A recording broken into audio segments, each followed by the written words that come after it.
तो क्या आपको भी पतंग उड़ाना नहीं आता मेरी तरह? लेकिन मैं आज आपको ऐसी 4 टिप्स बताने वाला हूँ जिससे मैंने बचपन में पतंग उड़ाई भी थी और कई लोगों की काटी भी थी।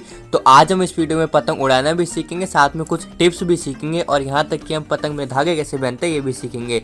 सबसे पहले आपको पतंग को ले लेना और उसकी जहाँ तिल्ली साइड होती है वहाँ आपको 2 इस तरीके से छेद कर देने हैं। आप आमने सामने इस तरीके से भी कर सकते हैं। फिर आपको अपने हाथ की मदद से इतनी बड़ा डिस्टेंस ले लेना है, मतलब आपको अपनी उंगली की मदद से नाप लेना है, मतलब कितनी दूर आपका आ रहा है। नॉर्मली इतना ही होता है। अब यहाँ पे आपको 2 छेद कर देना है दोनों लाइन के साइड में, दोनों तरफ इस तरीके से छेद करने के बाद अब यहाँ पे मैं फटाफट से निशान लगा दिया है। अब यहाँ पे मैं आपको छेद करके दिखा देता हूँ। तो मैंने छेद कर दिया है। अब आपको कुछ धागा ले लेना है, ये मैंने तो ऐसे ही ले लिया, आप थोड़ा नाप के ले लीजिएगा। अब हमें क्या करना है, यहाँ पे छेद करने के अंदर फटाफट से धागे को डाल देना है।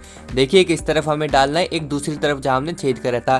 पहले एक तरफ से निकालने के बाद हमें इस पतंग को दूसरी तरफ घुमा लेना है जहाँ पे हमारी तिल्ली नहीं है।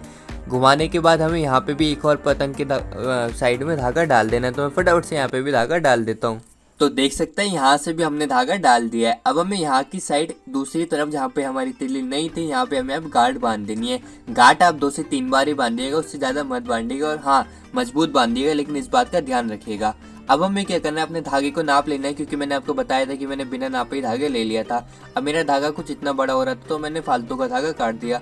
अब हमें क्या करना है, दूसरी साइड जहाँ पे हमारी तिल्ली ना हो वहाँ से धागा बांधना शुरू करना है, मतलब धागा डाल देना है छेद के अंदर और डालने के बाद पतंग को घुमा देना है। घुमाने के बाद हमारी जो तिल्ली वाली साइड थी यहाँ पे, अब यहाँ से हमें दूसरे छेद में धागा डाल देना है। तो मैं फटाफट से यहाँ पे भी धागा डाल के आपको दिखा देता हूँ।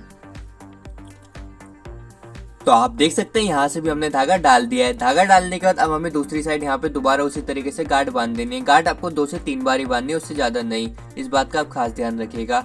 अब हमें क्या करना है, इसको इस तरीके से पकड़ना है और ये वाला स्टेप थोड़ा इंपॉर्टेंट है तो आप ध्यान से देखिएगा, और आगे के एक और स्टेप इंपॉर्टेंट है तो आप थोड़ा वीडियो एंड तक देखिएगा। अब हमें क्या करना है, अपने पतंग के धागे को इस तरीके से दोनों तरफ से बीच में ले लेना है, मतलब बिटवीन में अच्छी तरीके से। ये स्टेप अच्छे से देख करिएगा, अगर आपने ये नहीं करा तो आपकी पतंग उड़ेगी ही नहीं। आपको इस तरीके से उसे गांठ बांध के बीच में से धागे को निकाल लेना है। ये आपने कई बार बचपन में देखा भी होगा। अब हमें यहाँ पे अपने धागे को डाल देना है, मतलब जिससे भी हम पतंग उड़ाने उसको डाल के यहाँ पे दोबारा गांठ बांध देनी है और हमें पतंग उड़ाने के लिए रेडी है। तो चलिए अब मैं आपको बता देता हूँ टिप्स। तो पहली टिप्स ये है कि आपको दोनों तरफ पतंग को पकड़ना है और इस तरीके से अंगूठे से दबाने के बाद उसे फोल्ड कर देना है। देखिए इस तरीके से घुमा देना है, मैं सही कहूँ। इससे क्या होता है, हमारी पतंग ज़्यादा तेज घूम पाती है। घूमने से क्या होता है, हवा में अच्छी तरीके से उड़ पाती है और काफ़ी दूर तक जा पाती है। इससे आपको उड़ाने में काफ़ी जल्दी उड़ पाएगी। इसलिए भी मैं यूज़ करता था जब मैं छोटा था।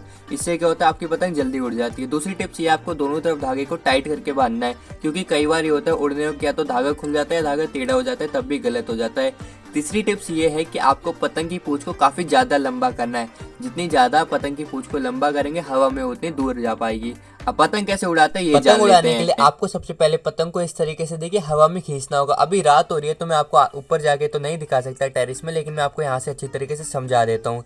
आपको पतंग को सबसे पहले खींचना है ग्राउंड में ही, जैसे आप नीचे जमीन में रखेंगे तो पतंग को आपको खींचना है, फिर ढील देना है।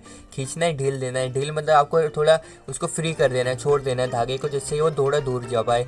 जैसे ही आप पतंग खींचेंगे तो पतंग आपकी ऊपर तो जाएगी, लेकिन अगर दूर जानी है तो आपको थोड़ी सी ढील देनी पड़ेगी, फ्री करना पड़ेगा। चलिए आपको वीडियो अच्छी लगी तो वीडियो को लाइक करके चैनल को सब्सक्राइब कर देना और कमेंट करके बताओ कि आपने बचपन में कभी पतंग उड़ाई है कि नहीं उड़ाई।